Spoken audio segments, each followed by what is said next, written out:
All right, we're live on YouTube and recording as well. For those who don't want to watch it live, they want to listen later. That's fine too, right? It works both ways, live, recorded. It's good to see you, man. I haven't seen you since the Total Archery Challenge. Yeah, yeah. Are you representing Sorinex there today? It looks like.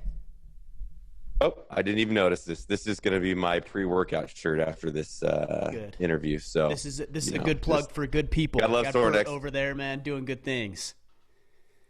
Did you? We actually just had him on the show yesterday. Oh, you did? Cool. Yeah, Bert's as solid as they come. Yeah. Have you seen that new off-grid rack they have? Yeah, we were talking in depth about that, about kind of flash to bang on how in a week they went from ideation component of how do we get this home gym modulation thing to work into production, which was very impressive. Yeah, it's pretty amazing what people can do when their back's against the wall a little bit and things need to happen. I guess necessity is the mother of all invention, as the saying goes, right? That's very true. And like, it's pretty cool though. You're kind of seeing some, even though there's some tragic times happening, you're seeing some pretty cool stuff come out of it, which is a little bit of silver lining. Yeah, for sure. How's it been going with Black Rifle? How have you guys been impacted by what's going on in the world? Man, we're doing pretty good, to be honest with you. Business is doing all right, and we're actually kind of hiring some more people right now. So hopefully, if people are impacted by the economy and their own jobs, we can hopefully get some people employed. So we're stoked to be doing that. But can't complain. We're very, very fortunate and very lucky that we're an essential business. So. Yeah, yeah. Oh, so that's what it's you're classified as an essential business. I'm always curious, like, what makes a business essential? You know what I mean? It's like who gets to decide that? That's the interesting thing. Is like I'm not sure anybody knows. I think that's kind of the point too. Like if we can make sure everybody's confused and everybody's bitching and moaning and bickering at each other, then we can wrestle some power and control while everybody's distracted.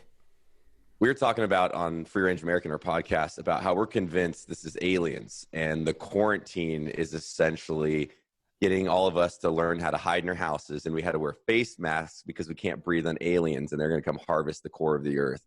And so that's where we're at. That's my tinfoil hat strategy. To me, I mean, that's as legitimate as anything else that I'm hearing these days based on like the statistics and the data and the conflicting stories from multiple sides. Like this is a crazy time, man. It is absolutely wild right now.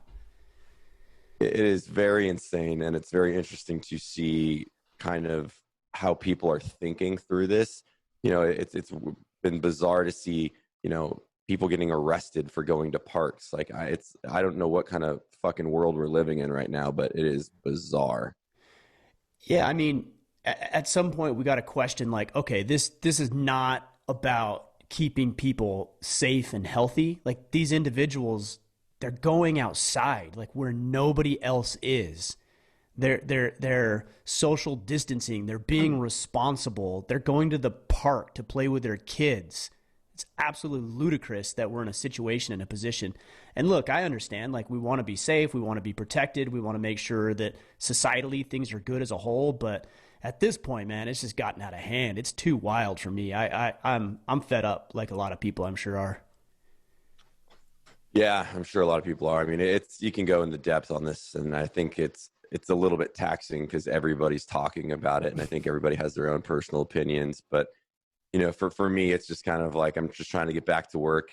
Keep doing good shit, motivate people, and hire people. So that's like I always say, you can focus on start with your individual self first before you start complaining about others. So make the change yourself, and then hopefully inspire others to change as well. Yeah, that's a good point. I mean, how many people do we talk with who are like, yeah, I want to change the world? And look, I've said that. Like, I want to make my dent. I want to make a difference. I want to make an impact in the world. And yet, you can't even get out of bed when the alarm goes off, right? It's like, do that first, and then we can worry about changing the world.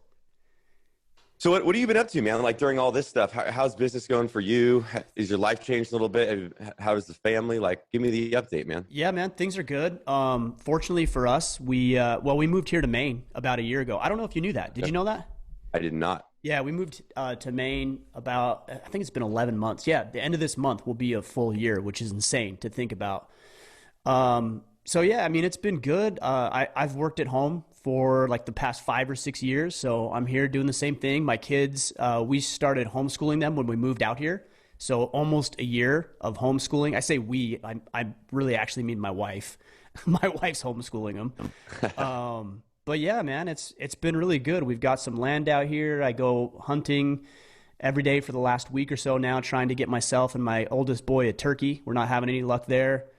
The business stuff is phenomenal, man. It's just been growing. I think anytime you put out information where you're trying to give people ideas and insight to improve their lives, especially in a time of doubt and uncertainty like we're dealing with now, like people resonate with that. So we're in a pretty fortunate position too, in that business is cranking.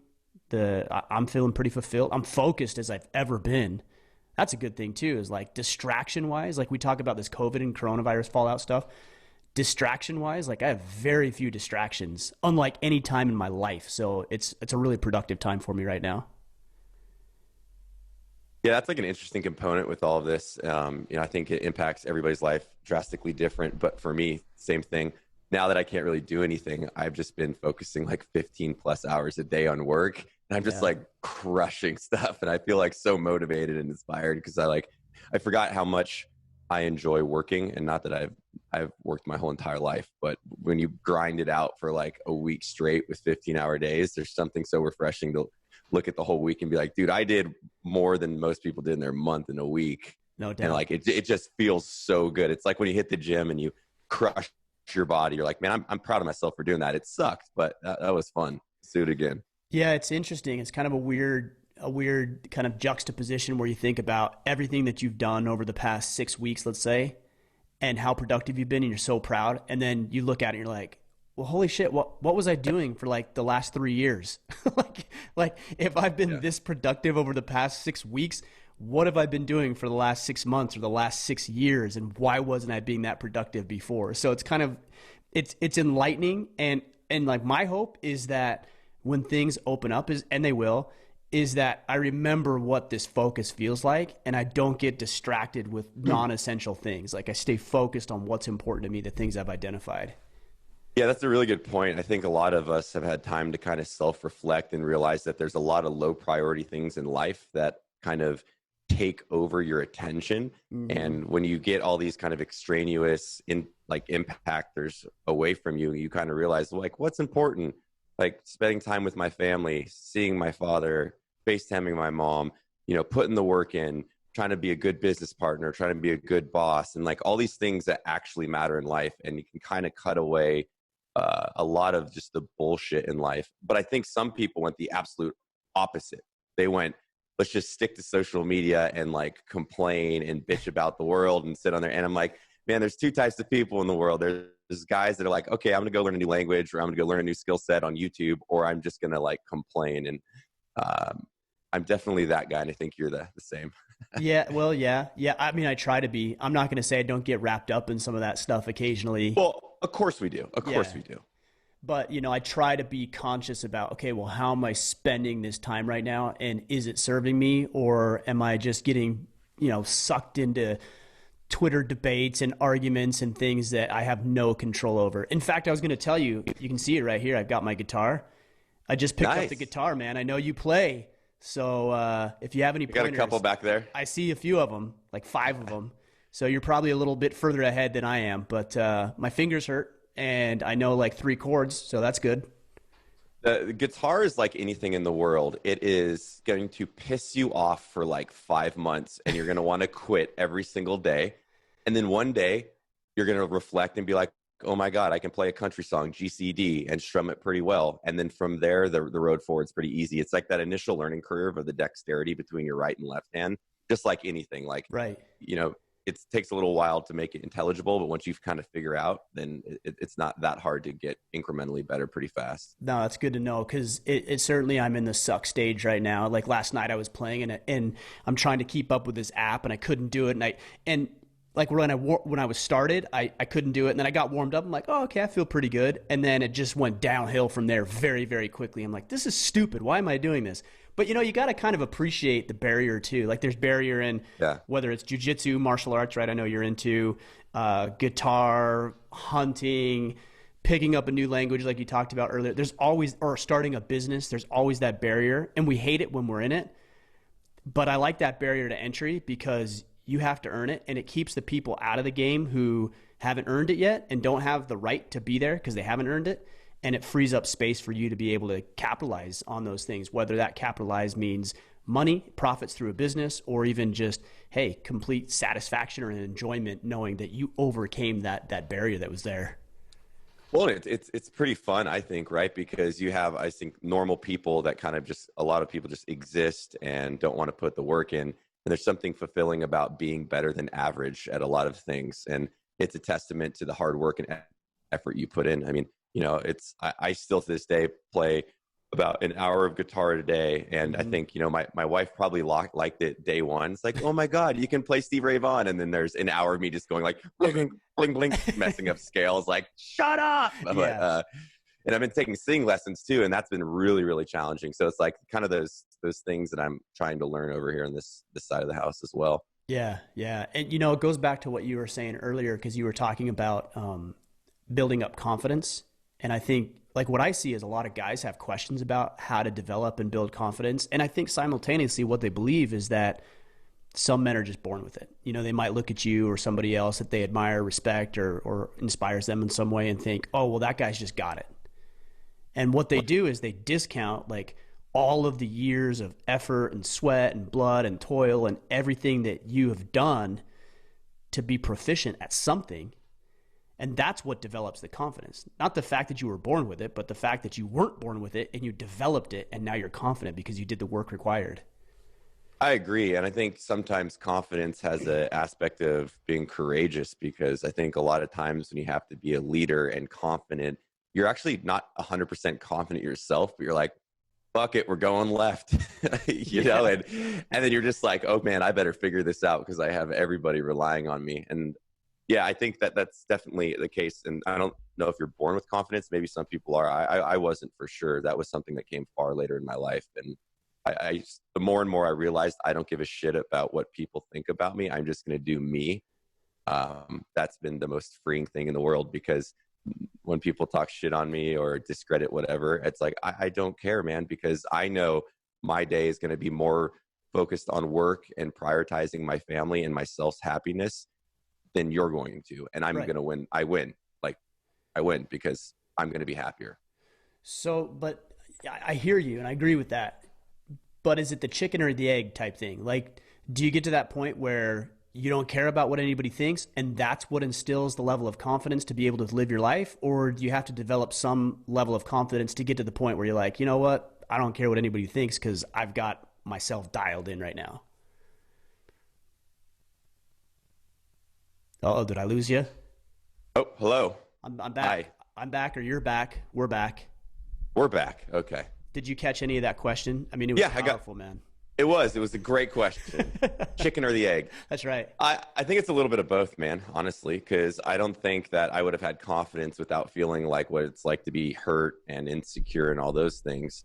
And, you know, I think you get to a place where you don't want to have those feelings anymore. Like, I'm sick of feeling not confident or insecure about my art or whatever. And I think that kind of builds you up into a point where you go, you know what, I'm just going to hit the publish button on this YouTube video and see what happens.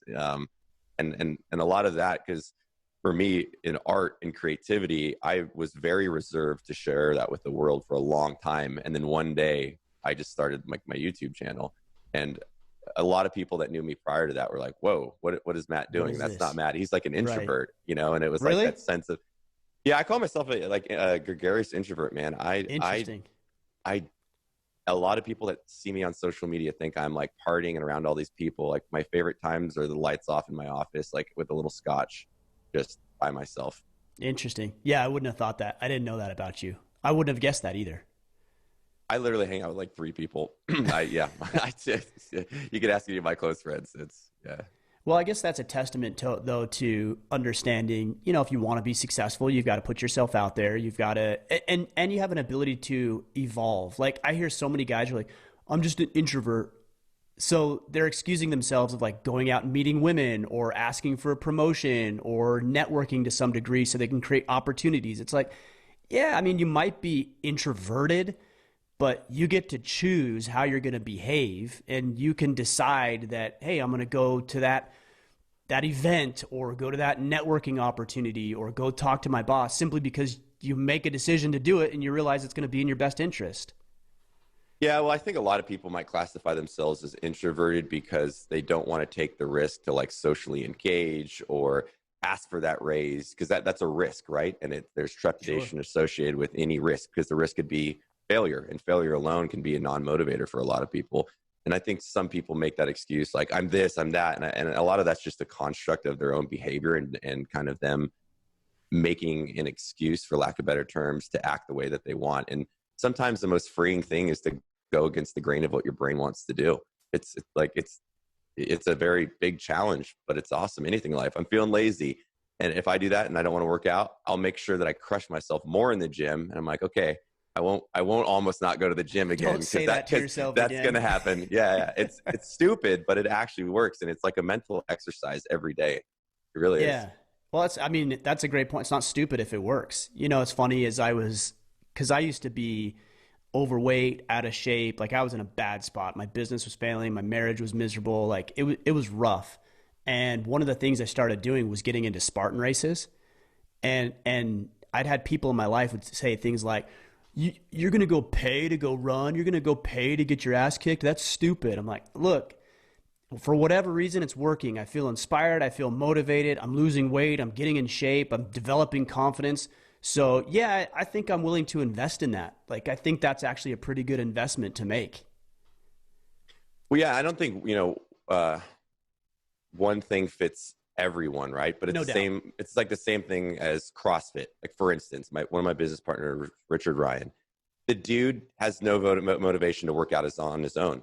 So he pays the money to go to CrossFit, and then he crushes the gym in CrossFit because there's that community sense, and there's the coach going, come on, let's go. Where I am the antithesis of that. If someone is telling me to go faster, I'm like, eat a dick, dude. Like, I got my own motivation. So it's like, you got to kind of figure out where you lie in life and what works for you. Everything's kind of individually focused, I think.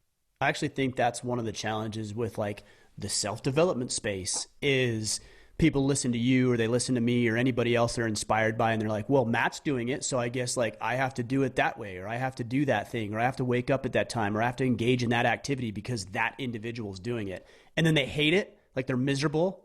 Not like miserable where they're trying to get better at something like we were talking about earlier, but they are genuinely miserable. They just don't enjoy it at all.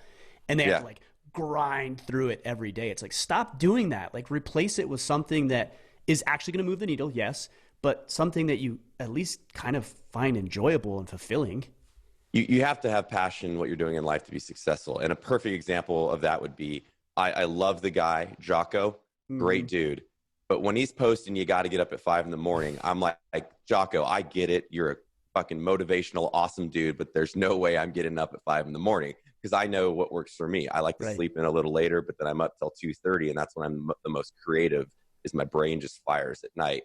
And so that gives me the most success in life, is to focus on the environments that benefit me and my business the most, and my family and shit, than trying to focus on getting up at 05 because I hate mornings. Right.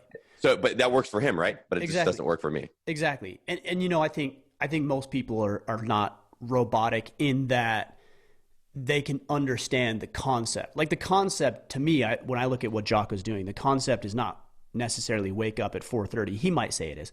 But I think the concept is get up early, earlier than you have to, and take care of yourself. Like, that's the message. The message is not wake up at this exact time. The message is get up maybe before you need to, or carve out some time if it's in the evening or whenever it is, to take care of yourself, to take care of your body. That's the message. And, most people are capable of understanding that. But it seems to me, and I think this is part of the danger of social media, is that we lose a lot of the ability to decipher context and nuance of what's being told. And we start taking things at like face value, or start like deconstructing. Well, you said this exact word. It's like, yes, but clearly what I was meaning was this. So we do have to exercise some nuance and understanding about what's actually being shared and how it's going to serve us, how it's going to work for us.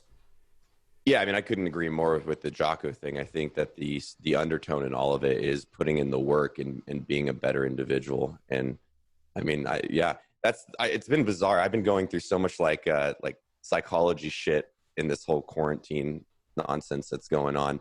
And I found how much of like my day I've wasted previously. And not only that, but how much like I was focusing on work that didn't matter. And I kind of spoke to that before, but that's kind of a segue from Jocko to think prioritization of my life and time is the utmost importance, because the only thing you can't buy in life is time. And time is the most fucking valuable thing. It's that, you know, hour playing with the dogs and throwing the frisbee. Like there are these moments in life that you have to enjoy and not be stuck in the grind consistently. And I found that sometimes taking away from the grind and focusing more on like creating positive and influential environments for your core competency and whatever you want to do in life is more powerful than I'm going to sit on my computer and grind this out. And you're like, I'm just going to go for a walk actually. And then you're like, got the idea that's going to make me hire 10 more people. Yes. You know, and I think that society is like constructed us that you have to be in this constant state of grind and sitting in a chair going, look guys, I'm working, rather than going, how do I inspire my mind to create something fucking epic and be innovative? Yeah, because I'm sure like from the outside looking in, and I know you have a little bit of a glimpse into what you guys are all about because we've had conversations in that. But before that, I think it'd be very tempting for me or anybody to look and say, oh, look, they're just playing around, right? They're just dinking around. In fact, I've heard people say that, oh, like you're just dinking around on social media all day. I'm like, I mean, that's maybe what you see, but there's a whole lot going on, but I'm not grinding either. I mean, there's emails and things that I need to send out where I'm like, I don't want to do this. But for the most part, like I genuinely enjoy what I'm doing. I don't need to be miserable in order to be quote unquote productive. Like miserable and productive, they're not equal, right? Like you don't need to be both of them. And I think that's what people believe is like, if it's meant to be, or if I'm doing the right thing, then I'm like grinding. It's hard. It's difficult. I'm overcoming this thing. It's like, I actually want to just like go hunt with my son in the morning and then come in and like work for 4 hours way more effectively than I used to work in like 8 or 10 hours. And then I can spend 3 hours with my son sitting in a blind, laughing, talking more than probably we should while we're out hunting. But you know, that's what we're doing. We're having a good time and that's part of my life. That's what I want. No, there's a great point in there. I think, you know, when I was saying like the 15-hour workday earlier, that's not like a testament to look at me. That's because I'm so passionate about what I do. And it's actually kind of hard for me not to invest my time because I love it so much. It's literally like going to Disneyland for me every day when I get up and work on the projects that I love. And I think that's what I hope people find in entrepreneurial journeys and whatever they're going to do in business is if you're passionate about something, you're going to stay motivated about it. And it's like there's opportunity for whatever you're passionate about in life to create, you know, a business or money, at least something off of that idea. And it takes a lot of time. I think when people look at our business, they're like, oh, it just came out of nowhere, so successful. But, you know, I was deploying and, you know, saving a shit ton of money from contracting and like prepping myself to be, you know, this vessel that hopefully carries a bunch of business partners and we make this successful company. But that took years and years of planning to do. It wasn't just like it happened.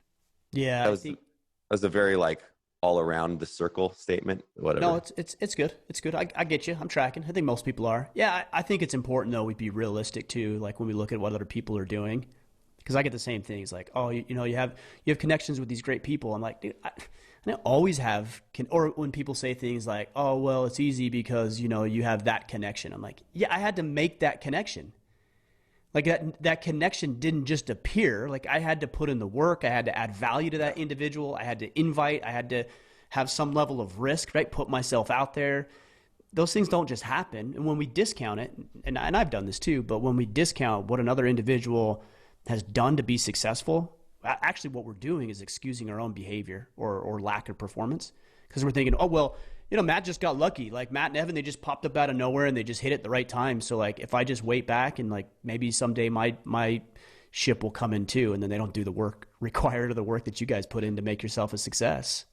Yeah, you know, you can't win the lottery without buying a ticket, right? And I think that's what it really comes down to. And we've talked about this before, but there's a lot of luck involved. I'm well aware of that with things in my life. You know, right time, right place to start a company.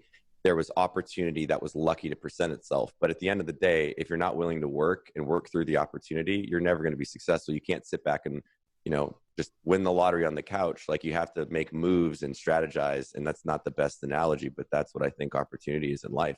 You have to create it and be a little bit of lucky and then work your fucking ass off. And it's still to this day, and you're talking about reaching out to people and building networks. I mean, I hit up people on social media all the time, and I probably get responded 1 out of 10 from people that are like artists or I want to do collabs.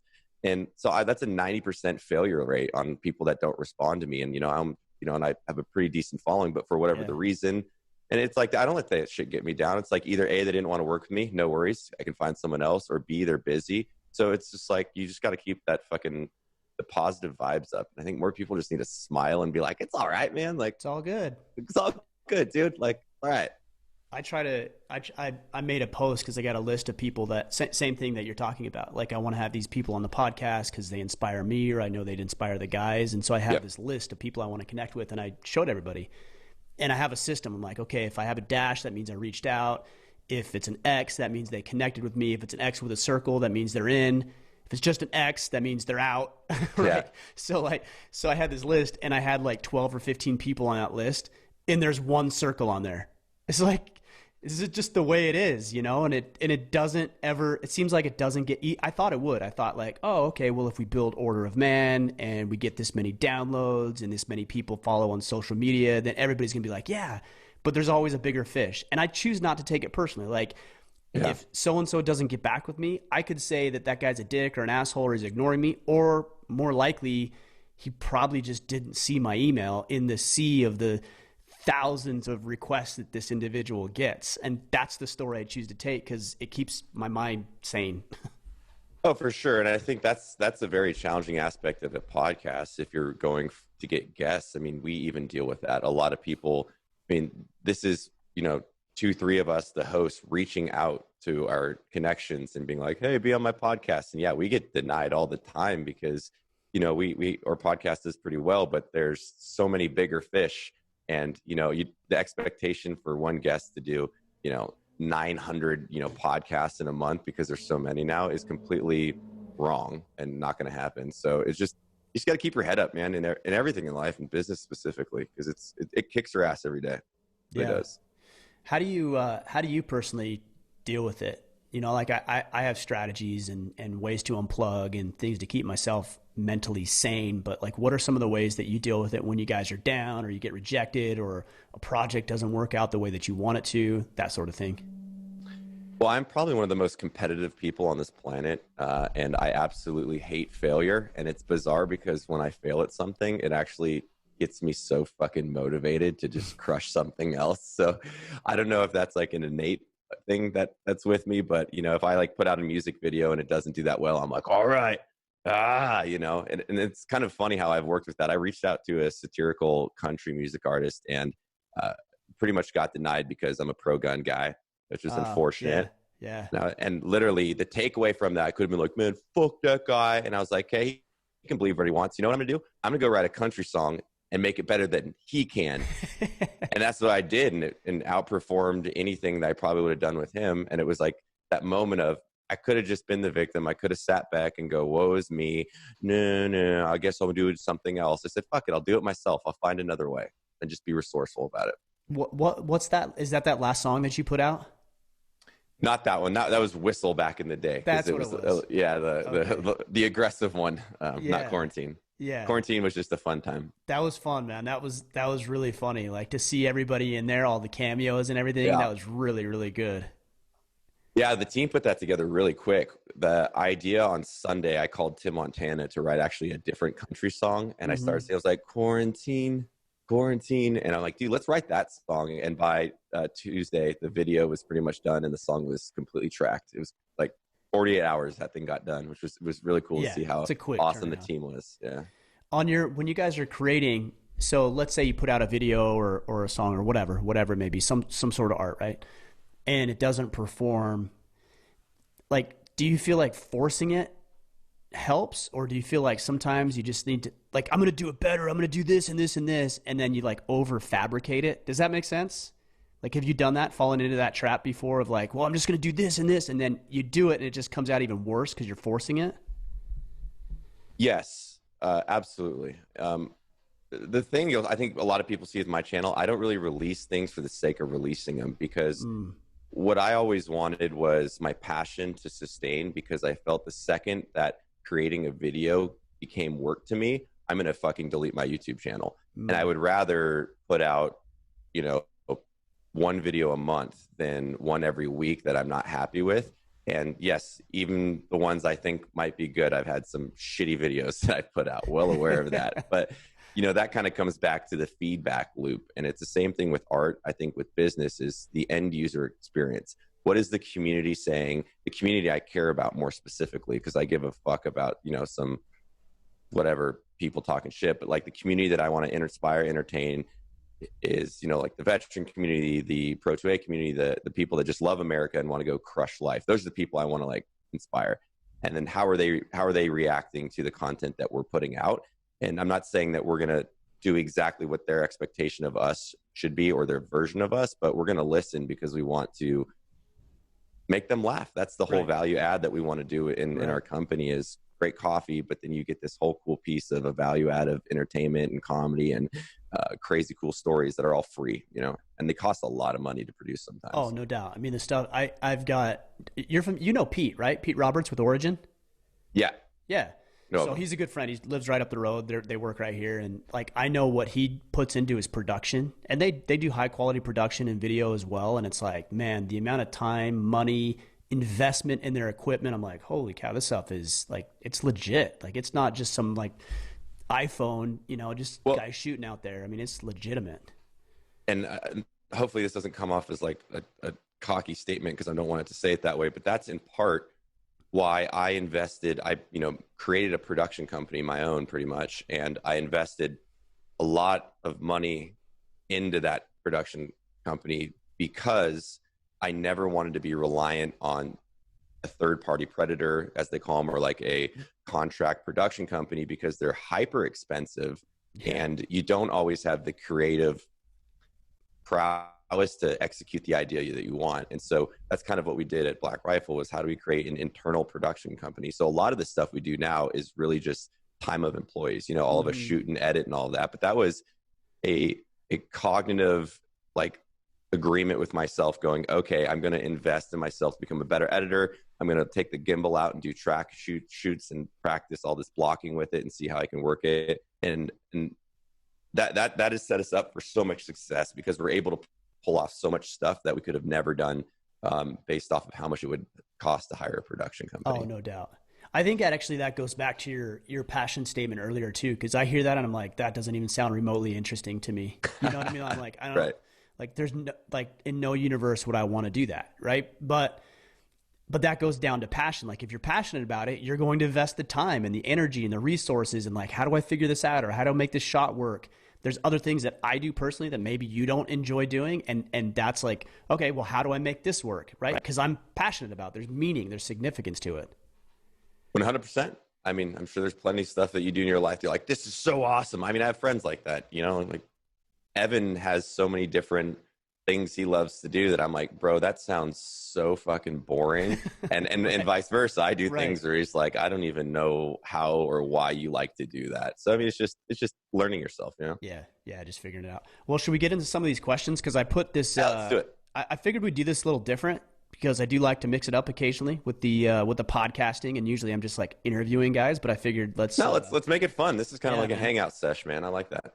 So somebody asked, is it already over? No, it's not already over. It's still going. So you can check it out. All right, let's go. Let's check these out. I'm trying to find a good one here. So Michael Wiseman says, keys to success in marketing and business with Article 15. Like, is there like one or two or three things that you're like, okay, here's some things that maybe somebody hasn't heard before. Here's some keys to our success with Black Rifle and Article 15, anything like that?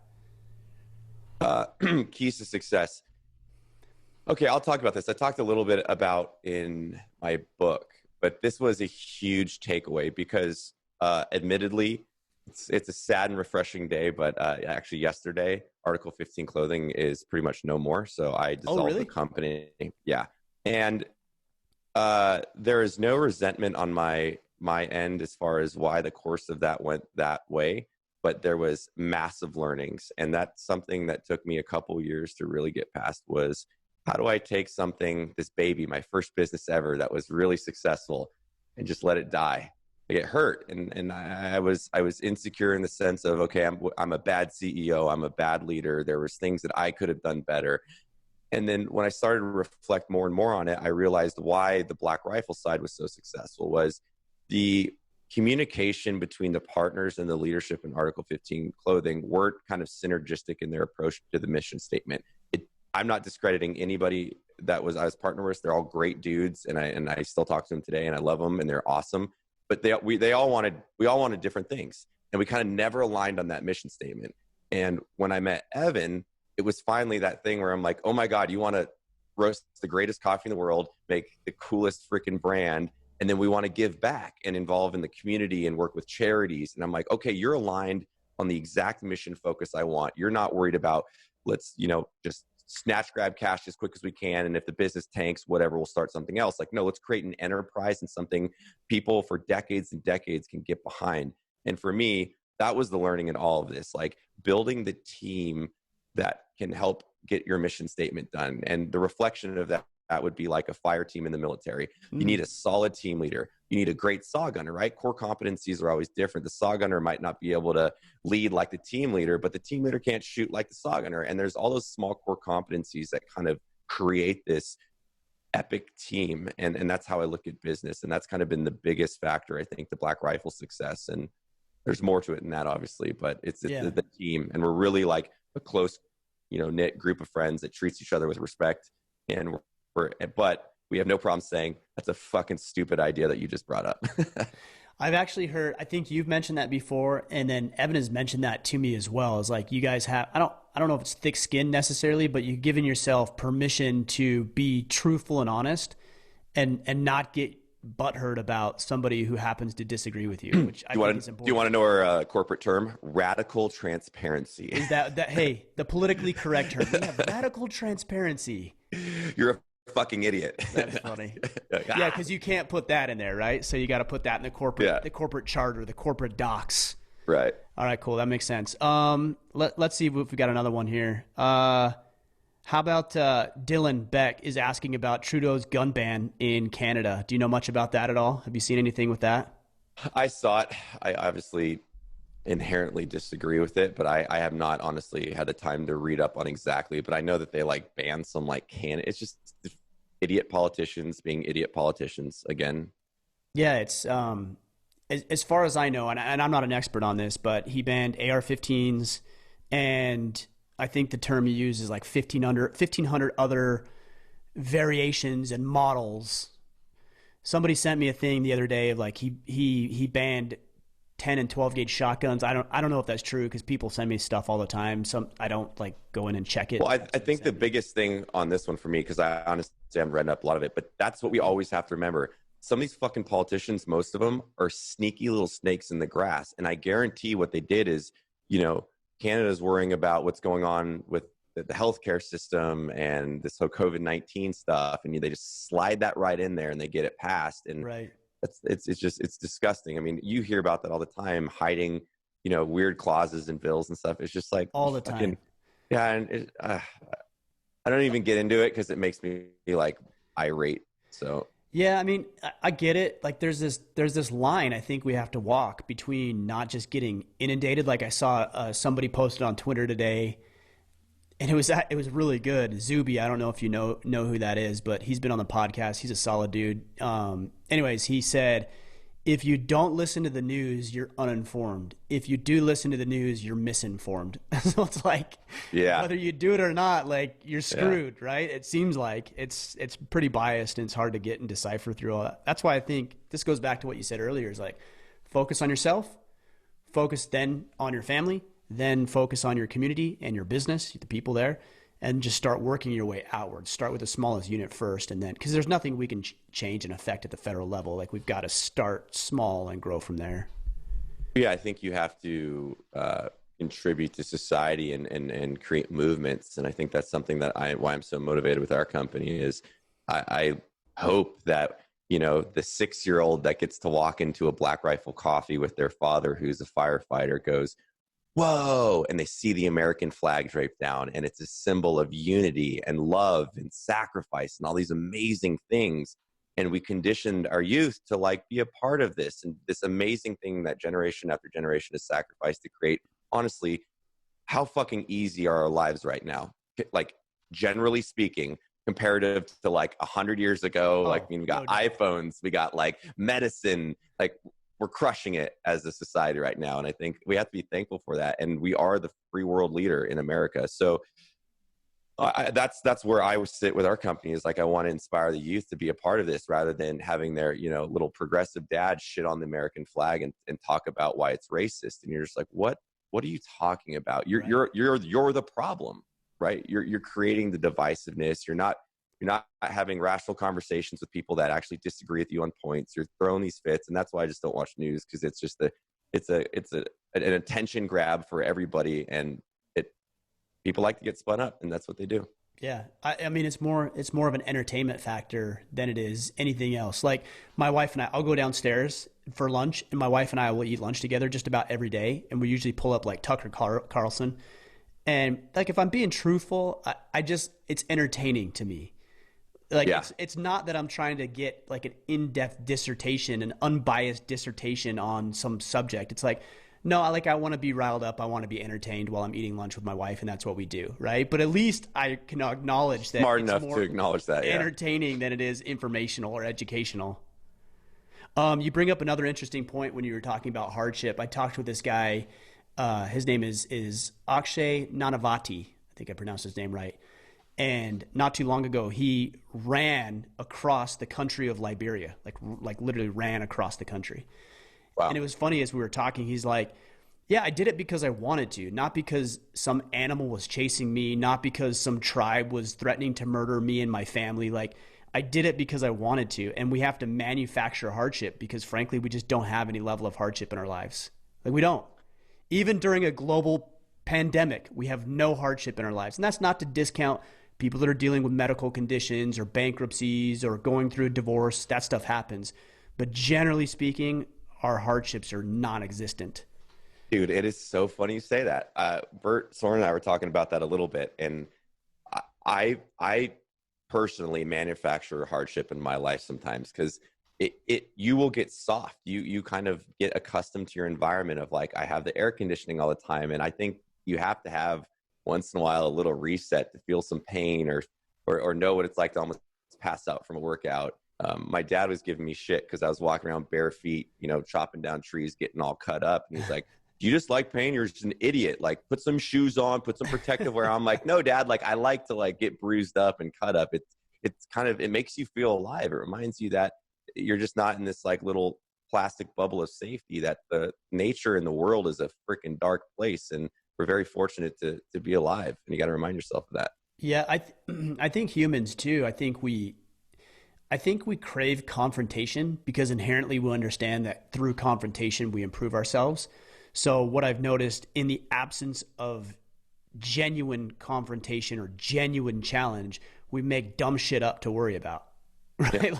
Yeah. Like we get mad that somebody on the road cut us off, and we get worked up for like the whole weekend because somebody cut us off on the road. It's like, if you actually had something real to worry about, that would be trivial compared to dealing with a death in the family, or seeing a brother die in combat, or any number of other things that could happen. But that's derailing to you because you know nothing else of hardship, which is a good thing. It's a good thing, but it's also, you got to make it up too. That's the catch-22 in life, man. And it's like, I get along the best with people that have had massive amounts of tragedy in their life. I've had a decent amount in mine, and I get along with them because like, we just don't sweat the small shit, and we're always focusing on the positive and the environment we're in and how do we better it. But then at the same point, you don't want someone to have to go through all that terrible stuff in their life to give them a better perspective. So it's like when I say on some interviews, like, how do you get the unity of September 12th without the tragedy of September 11th? That is the question I think I'm going to search for my whole entire life. Because you don't want anybody to like see their brother die or something, but then the people that have gone through that have this really profound understanding of life and what love really means. And it's complicated because I don't know how you have one without the other. Yeah, I don't think you can. I've heard somebody say be humble or get humbled. And at first, when I heard be humble, I'm like, okay, be humble, like, be meek, like don't gloat, like that's what I thought. But actually, I think the more that I think about that, humility is about putting yourself in challenging situations, because when you do anything new for the first time, you realize how pathetic you are, and it's embarrassing, frankly, which is humility. So you have to put yourselves in humble positions, or it will be thrust upon you. Like either you can do it to yourself and toughen yourself up, or life will just do it. And then you'll have to learn that the hard way. Like I went through that. I went through that in my marriage. I've gone through that in multiple businesses. I wasn't willing to seek out mentorship. I wasn't willing to ask questions. I wasn't willing to be assertive and to be receptive to other people's ideas. And I got throttled because of it. It isn't until I learned, okay, well, like maybe there's somebody who knows something more than I do. That's the beauty actually of this podcast, is I get to talk with guys like you and so many other incredible people who are doing awesome things. Is like I get to learn just as much from you guys as anybody who's listening to it. Yeah, I could not agree more. Sometimes you're going to end up being the smartest guy in the room. It's just going to happen. But I believe in always searching to be the dumbest guy in the room. And, it's why like I fought to be on multiple boards to include Black Rifles and have to fight for it. I'm an owner, but you get what I'm saying. Right. Because I'm surrounded by these dudes with like 30 years of amazing business acumen, people that have just done like iconic stuff in the world of business that I don't know fuck all about. And it's literally like me going to business school, sitting there over the iterations every single week through executive staff and through board members. I'm like, I get the opportunity to learn from a dude that created, $100 million company out of nothing. Like, I better shut the fuck up and listen, because there's some lessons learned that they got that they can teach me. And I think that's important. And it's terrifying, right, to be in that room, because inevitably someone's going to be like, Matt, what do you think about, a negative cash flow that's impacting the EBITDA line? And you're like, yes. I don't purple, True. True. And you're going to have that embarrassed moment, but that's how you learn. You'd be like, well, actually, can you explain that to me? And then, there you go. Which is, that's funny, because you say that, like, and I've been in situations, we all have, where we make something up. Like, I got to make something up. You sound dumber when you make something up and undermine your credibility and authority, any trust that you had, than if you would just say, actually, like, what do you mean by that? That actually isn't going to make somebody think less of you. No, I think it's the opposite. Yes. Because it's always, you've met those guys. It's the constant bullshit. They're like, oh yeah. We've done that. But would I? And then it's like that. Instead of just going, I don't know what you're talking about, man. Like, what's wrong with that? Right. That's how you learn in life. It's like, right. You can't pick up a bow and expect to shoot it. Like, let me go find John Dudley and be like, hey bro, give me some lessons for like 6 months. Yeah, exactly. You got to learn. It's funny. I was out with my son. I think we were playing cat. Oh no, I was throwing a batting practice. This is what I was doing. And he was doing something in his swing that wasn't right. And I'm like, hey, like, stop for a sec. Here's what's going on. Here's what you need to do. Here's how you correct it. And he's like, oh no, I know. I said, we don't ever say those two words in this house together, I and no. Because if you knew, I wouldn't need to be coaching you right now. So don't ever say, I know. Say, oh, okay, thank you. Even if you think you know, just say thank you and try to apply what's being taught, as long as it's from a credible source. Well, yeah, I think even sometimes wrong information or different information can be a great perspective. It's just like the whole, there's 100 ways to skin a cat, right? Doesn't mean everyone's correct, but sometimes if someone goes about things differently, it gives you a better perspective. You might be like, wow, my way is actually way better than theirs. Good to know. Right. I'm not going to do it that way, right? So it's like, you have to, that's the thing with life. I think education is it's okay, right? Going to formal education, but experience is knowledge. And I think experiencing life, experiencing different cultures and people, and you get this profound understanding of like, okay, this is what I should be appreciative of, and this is how I want to live my life. And, I think that's the problem a lot. I don't know why I'm going on this tangent, but like a lot of the formal education systems, you sit in a class, get told information, and you're like, this is science. And you're like, no, it's not. We all live different lives. Like the New Yorker in a high rise has a completely different life than me on my acreage in Texas. It's just like, we can understand, but one way is not right. They're just different. Yeah, I think I mean, there's certain information that needs to be learned, right? Like if you have somebody who's training to become a brain surgeon, like he would probably need to know parts of the brain and where to make incisions and everything else. But then there's a whole other dynamic of education, which is this understanding perspectives and having different ideas and different goals and objectives. And I think one of the hard things that I have with the formal education system is here's what you need to learn, which again is important in some contexts. But the other side that I think is severely lacking is here is how you learn.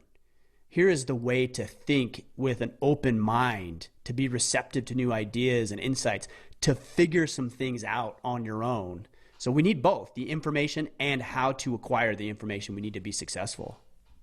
That's a brilliant statement. I absolutely love that. It's interesting to think that we don't teach people how to think. Right. And understand that you're going to be wrong a lot in your life. You're going to get misinformation. You're going to have experiences that influence you to think one way that a lot of that could be wrong. But it's like learning to think and go, okay, all right, it's a tactical pause in life. And I think more people just need to fucking hit that pause button, think for about 5 seconds, and then go. Right. It's like when your teacher in middle school said, like, think before you open your mouth, pretty much. It's like take that tactical pause and develop your idea before you just go bleh. Yep. Or think through it. Like, we have a lot of guys, even guys that are listening right now, who will ask questions in our Facebook group or here or wherever, right? They'll ask questions. It's like, like, what have you already tried? Like, what do you think? Like, have you thought about the answer? And like, what have you come up with? Like, we don't need to be so quick. And I think we should rush to mentors and gain that perspective. But sometimes, like, we just need to figure shit out on our own. Like, oh, you know what? I've tried 10 different ways and none of them have worked. And now that I've tried this, like, what do you think? I think that's a better perspective than saying, just teach me what to do. Tell me what to do. No, figure it out. That's going to serve you way better down the road. It'll be better now for somebody to tell you, but in 10 years, it'll be better if you know how to figure it out on your own. Yeah, that's completely fair. And it's more fun.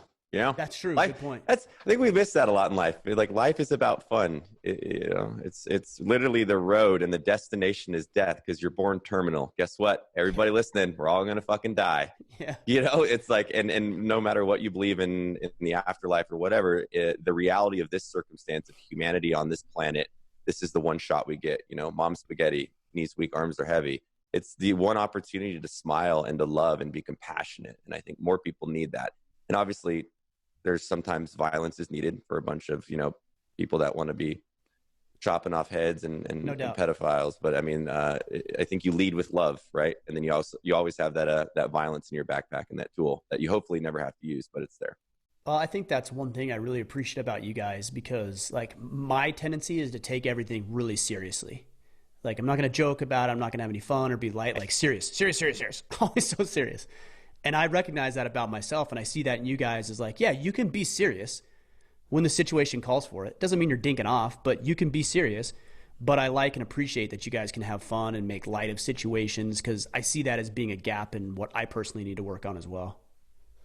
Yeah, honestly, laughter is my favorite currency. It is more important than money. It is more important than any material shit thing I owned. I would rather be in a 400 square foot studio laughing every day than in a mansion miserable. And I think that's a perspective that I've really had to drill into my head. That is like, what's most important to me? Like spending time with friends and family that I love and just laughing my ass off. Everything else is just like, salt in the steak. But as long as I have that, and I'm healthy and I'm happy, it's wonderful. Yeah, that's cool, man. I love that perspective. All right, let's go back to some of these questions here. Let me pull them Let's back. go. Let's do this. We've got through a whole 2 so far. We're on a roll. I got one for you from your YouTube channel. Okay. Landon says, having a hard time getting up in the morning without work and all, especially because where I live, it's cold and rainy every day. It feels like there's not much to wake up to. Any discipline tips? I've had this issue in the past, and I'll tell you, it's hard for me to get up when I don't already have my day planned out to some degree. Like if I have nothing to do that day, I'm like, why the hell would I get up? Like the bed's comfortable, it's soft, it's warm. My wife's laying next to me. I'm like, why would I get out of bed? So for me, planning my night out or my day the night before has been really, really valuable. Cause then I wait, then when that alarm goes off, I'm like, I know I got to get this stuff done. And to go back to what you were saying earlier, like I'm passionate about it. Like I knew you and I were going to have a podcast today. I'm excited about that. I'm getting out of bed because I'm getting ready. My son and I, he wanted to go hunting. We woke up at 5 a.m. this morning, and I went in, I woke him up. I didn't have a problem when my alarm went off, like no problem at all, because I was excited about it. Like, I got to wake up my son. We spent a couple hours out in the blind. Like, we had a good time out there. So I think when you don't have anything to do, there isn't really a reason for you to get up. Why would you get up? It's way better to stay in bed. Have something to do. Have something to look forward to.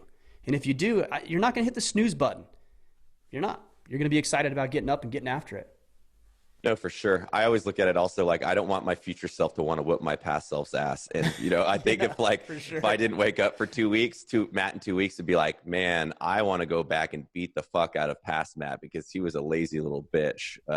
And I'm insanely hard on myself with that stuff because I think it's good. But also I think if you need motivation, it's hard to focus on like a big win sometimes. Just focus on a small incremental win. That could be as simple as like, I'm going to get right up and do the dishes in the sink and then make the bed.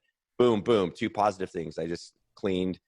And then you're like, you start getting that kind of confidence. You're like, all right, what if I went into the garage and swung that dusty kettlebell, 100 times? That felt kind of good. Let's do it 200 times. And you start just getting these wins in life. And then for me, it becomes an addiction of like, how do I just be passionate about something? And that can be the smallest minute task, but those incremental wins, one day you're going to wake up and you're like, oh God, I have a 6-pack from that kettlebell, and oh shit, like I'm starting a business. That's how you get there. Yeah. I think we fall into the trap. I know I do, of having like these grand plans and objectives and goals, and I'm going to smash everything and dominate the world. And look, that's good. If that motivates you, that's good. But I also think there's something to be said for maybe at times lowering the bar. Like, I have guys who are like, how do I start? How do I get going? Like, what do I pick to do in the morning? Like, pick the easiest thing. Just pick the easiest thing. Well, no, I should do the hardest thing first. Yeah, maybe. Or maybe you should just do the easiest thing so you start building up some momentum so that at 2 o'clock or 5 o'clock in the afternoon, you finally work up to the hardest thing and you get it all done. But maybe you just need some momentum, and picking the easiest thing is sometimes the right way to go. The path of least resistance. Yeah, honestly, not a bad thing. I mean, you're always going to have the days you're just like over whatever you're trying to be passionate about, but you can still focus on something easier. Like, all right, I'll just do that because I'm feeling down today. Yeah. Or, even... Oh, sorry. I was going to say, even just mixing it up. Like, some days I'm going to work through and pound through emails or something I need to do that I don't want to do. And other days I'm like, I feel like shit. I was feeling like this the other day. I was feeling like shit for no reason, just like feeling like shit. I'm like, what am I going to do? Like, I didn't want to work. I didn't want to send emails. I didn't want to do any edit, like nothing. I didn't want to do nothing. So I went outside and I went for a walk. Like, no pressure, no expectation.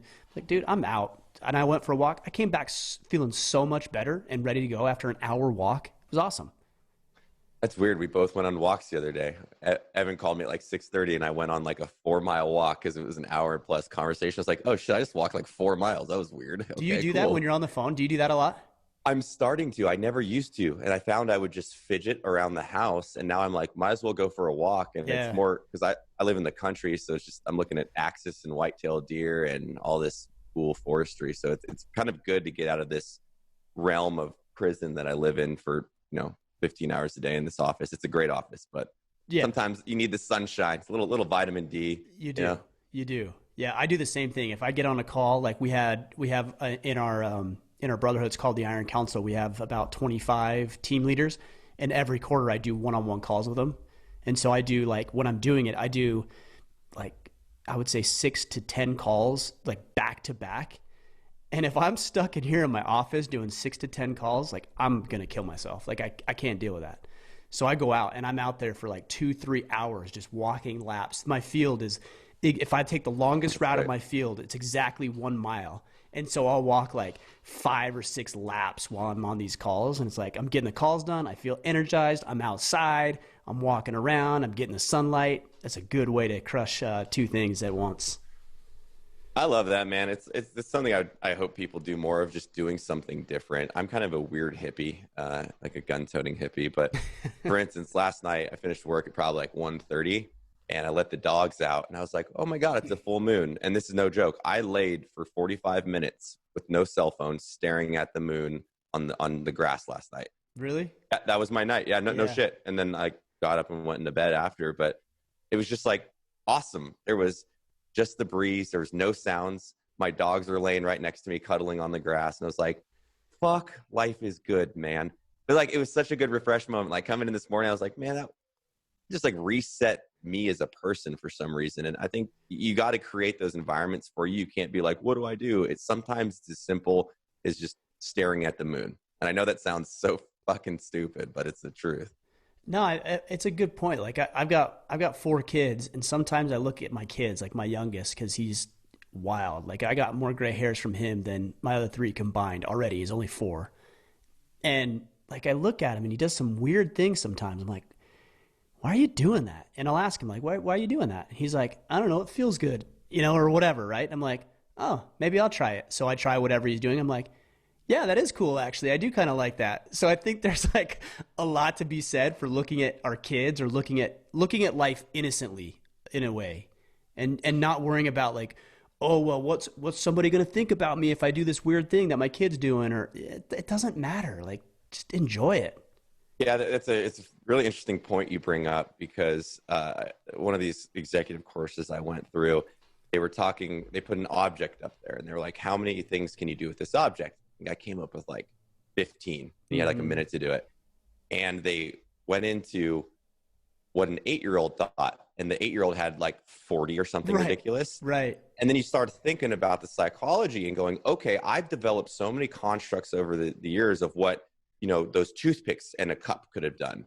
But then the 8-year-old was like, you can make a Martian movie. And you're like, what? What? But it's so imaginative. And I think as we don't lose that in our adulthood, we've just constructed so many boundaries of how we should act in society, how we should do this because we might get judged. And if it's a freeing thing to get out of that and go, maybe I'm going to twirl around 10 times with my kid, and that's kind of fun. Fuck if the neighbors look at me and think I'm weird. I'm having a blast. It's just like, it's those small risks in life that really, I think, add to the overall happiness. Totally. It's funny. I don't know if I told you this, but I've said this before. When we moved here, like we'd been doing, my wife and I had been doing CrossFit for about 5 years before we moved here. And we moved here and there's no place to do CrossFit. At least there wasn't when we moved here.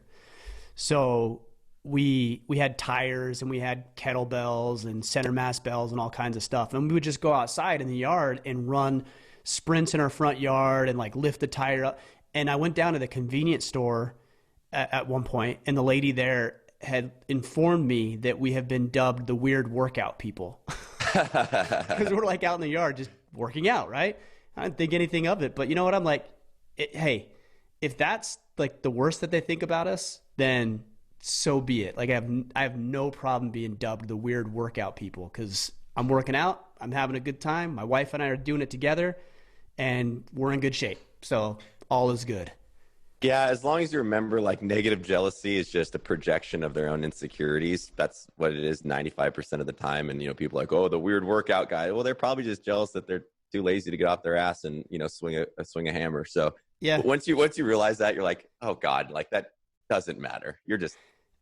I mean, I even give them the benefit of the doubt, because like if I was driving down the road and I saw people like holding one kettlebell up here and one here, I'd be like, that's weird. I'd say the same thing.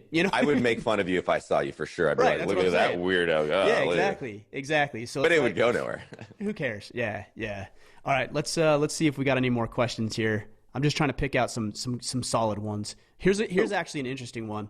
So Douglas Eade, I think, or Aide is how he says his name. It says, what instances would you stop following the law based on principle? Oh, that's a question I've not thought of. That's a really interesting question. I'm sure that's based off of right now with some of the stuff happening. I'm sure of it. A lot of these are. Yeah. That is a very loaded question. I don't know if I have an articulated response to that off the top of my head, but I mean, I think that there's. Yeah, please go. Yeah. So, well, if you look at our founding documents, right? Like we as American citizens have an opportunity, a right, and frankly, a moral obligation to stand up for our freedoms, our God-given freedoms.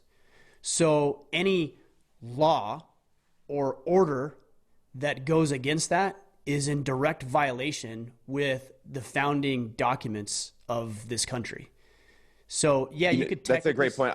Tim Kennedy had a great statement on one of our last podcasts. I think it was something to the accord of, it's the difference between peaceful rule and dangerous freedom. Mm. And, you know, obviously who I am, I think most of us would always side on the side of dangerous freedom. Like, we'd rather take risks and have what we have rather than some motherfucker in some ivory tower telling me how I need to live my life, you know. And that, yeah, negative ghostwriter. Yeah. I don't have like the definable thing of when I would be like, okay, let's go. Like, but yeah, it's hard to know. But and there's so many little nuances and little situations like, well, what? And then you can play the what about game, right? Well, what about this and what about that? Look, here's my thought. If your rights, your God-given rights and your freedoms are being infringed upon, then you have the moral obligation to stand up for your rights and for other people's rights. As simple as that. And look, I know that isn't like a hardline stance on at this point you do this thing, but each of us are free to make that decision for ourselves. Like, at what point do you say enough's enough? Like, that's where I draw the line. You have to decide what that is.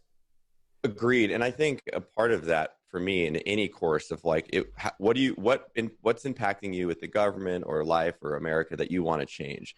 It's hard to get to that end state to be like, well, you don't want to get to the point of like, well, guess I got to go fight a tyrannical government. Like, no one wants to get to that point.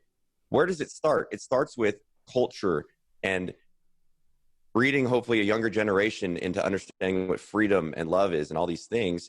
And then the change comes in is getting fucking corrupt politicians out, changing the way we think on a lot of these things. That's how we can make change right now. Mm-hmm. Like getting involved at a municipal level and making the change that you can, because if we just stay stagnant, you know, nothing's going to change.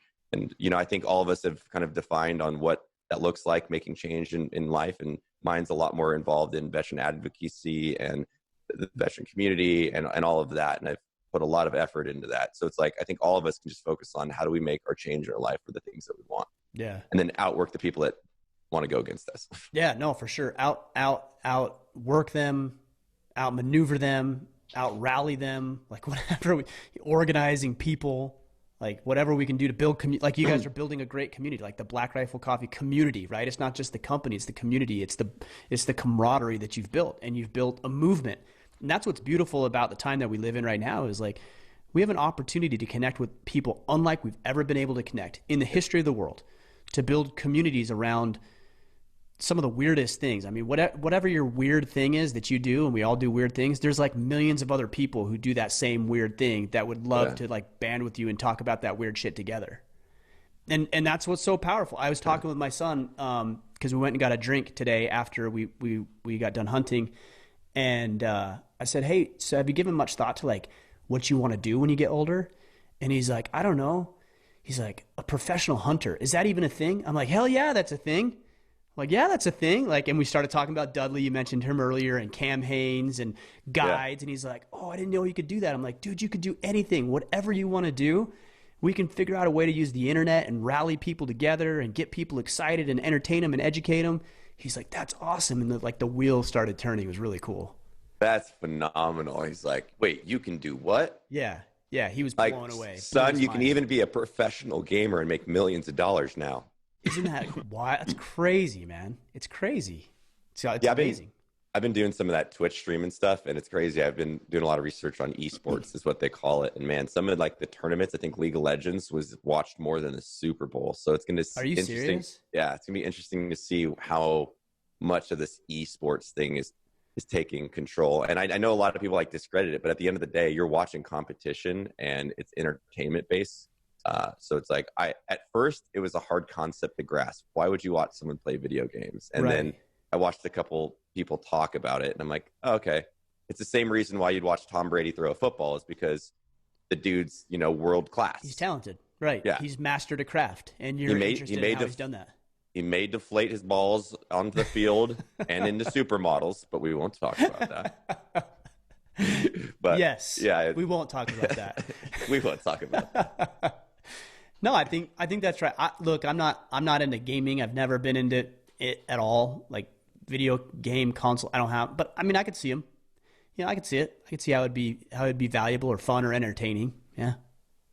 Well, yeah, I mean, we're more like outdoorsy people. I used to be a nerd, but there are people that just like love video games. They love the technical side of it and all of that. And that's one of those things. It's like you don't need to discredit it because you don't understand it. And Right. I think that's a good lesson in life all the time. What were you saying about, you were saying Twitch? I don't know what that is. Twitch. What is that?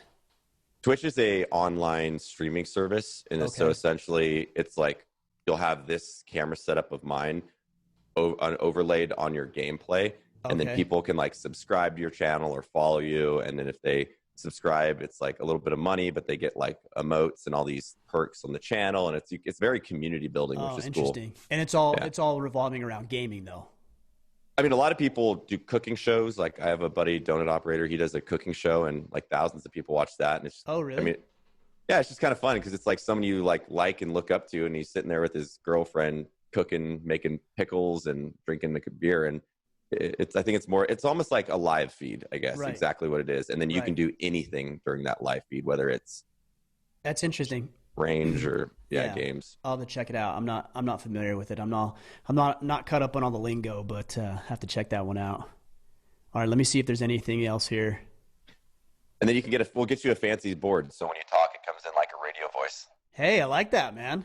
What else? Right. What other things do you have on there? Other voices? I should have used this when I cuss so much. Just my standard bleeper, mother. I need that. What is that? Is that just like an app that you're using or what? No, it's a Go LXR. So I manage all my soundboard here, so I can play music when I stream. Oh, that's and the all soundboard. that. Okay. Yeah, it's a soundboard. I actually do need to talk with you about that because I've got, I can't say too much, but there might be a show that I'm doing, and it'd be good to have some of that stuff so I could work that into the show. Yeah, So let me I'll know. talk to you about that. I'll give you all the tech stuff. All right, so Greg Walker says, "Will you get the vaccine?" Dude, Will I? you being in the military, you need absolutely no more vaccines. Like you're immune to everything at this point, I bet. Yeah, whiskey in the military make you immune to almost everything. That's true, man. I remember that the smallpox shot. Oh, that's a brutal one. Remember they jab you in the arm, they jab you, and they like with that needle. You got it Yeah. right? Did you get the Yeah. smallpox? Yeah, I did. And then they like once it's in your skin, they like stir it around in there, and then that whole like stuff got all pussy, and all your lymph nodes got swollen. That one was brutal, man. Brutal. Yeah, I think that was like basic, right? When you walk through that line, you get like 4 shots in each arm, and then they stick the penicillin in your ass. They're like, whatever's in your body, we're killing it, guys. It's done. Like, It's over. And it's funny because it's like a conveyor belt, and it's this I remember it was a woman who did it, and she's like, "Okay, drop your pants or whatever." You drop them, and she's like, "Whack!"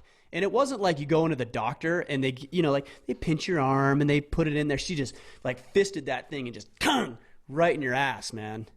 That's why the military made me not like needles. I never had a problem getting shots Really? before because it was like, okay, ready, nice Yeah, and exactly. smooth, and then giving blood so much and having people fish for my veins and popping veins and bleeding out and bruising. And yeah, same thing with the shots. Like they're doing probably 400 of those a day. Like Yeah, they don't give a they don't shit. care. There's They like don't bam, bam, and then shove it in there, and you're like, oh god, it's sore for a fucking week, man.